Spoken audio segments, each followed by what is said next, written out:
السلام علیکم ناظرین، جیسا کہ ہم لوگ جانتے ہیں کہ علامہ اقبال اردو شاعری کے وہ گوہر آبدار ہیں جن کی چمک نے کئی نسلوں کو متاثر کیا ہے۔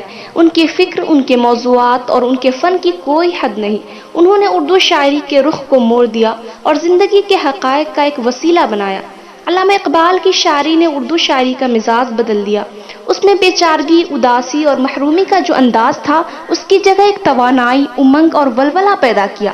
علامہ اقبال کا کلام حریت کا علم بردار اور آزادیت کا آئینہ دار ہے، اور شاعری کی تاریخ میں شاید ہی کوئی دوسرا شاعر ہو جس نے شعوری طور پر اپنے زمانے کو اتنا متاثر کیا ہو۔ ان کی شاعری بلا شبہ عہد آفری شاعری ہے۔ ناظرین، یہاں پر میں آپ کی توجہ ایک شعر کی طرف کرانا چاہتی ہوں جس کو علامہ اقبال کی طرف منسوب کیا گیا ہے۔ شعر کچھ یوں ہے کہ توحید ہستی ہیں ہم، واحد خدا ہمارا، ہم کافروں کے کافر، کافر خدا ہمارا۔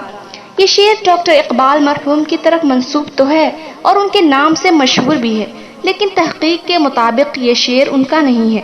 علامہ اقبال کے اشعار کے مجموعوں کلیات اقبال وغیرہ میں بھی موجود نہیں ہے۔ نیز بعض محققین نے ڈاکٹر اقبال مرحوم کی طرف اس کی نسبت کو رد کیا ہے۔ لہٰذا یہ بات ثابت ہوتی ہے کہ نہ تو علامہ اقبال نے اس کو اپنے کلام کا حصہ بنایا اور نہ ہی کسی حوالے یا اقتباس سے اس کا علامہ اقبال سے منسوب ہونا ثابت ہوتا ہے۔ اس کے کہنے والے کا کچھ پتہ نہیں ہے کہ یہ شعر کس نے کہا ہے۔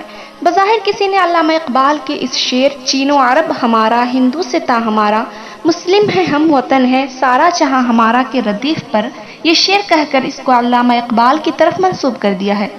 بہرحال یہ شعر جس کا بھی ہو، اس کا صحیح مطلب یہ ہو سکتا ہے کہ پہلا مصرع کچھ یوں ہے کہ توحید ہستی ہیں ہم، واحد خدا ہمارا۔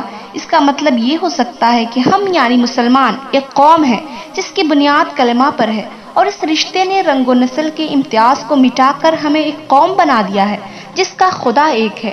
دوسری غیر مسلم اقوام کی طرح ہمارے کئی خدا نہیں ہیں۔ اور دوسرا مصرع کچھ یوں ہے کہ ہم کافروں کے کافر، کافر خدا ہمارا۔ اس کا صحیح مطلب یہ ہوگا کہ ہم اصطلاحی کافروں یعنی جو توحید کا انکار کرنے والے ہیں، یعنی ان کے افکار و نظریات کو نہیں مانتے ہیں بلکہ اس کے مخالف ہیں، اور ہمارا خدا بھی ان کافروں کا منکر ہے، یعنی اللہ تعالیٰ بھی کافروں کے افکار و نظریات کے درست ہونے کا انکار کرتے ہیں اور اس کی مخالفت کرتے ہیں۔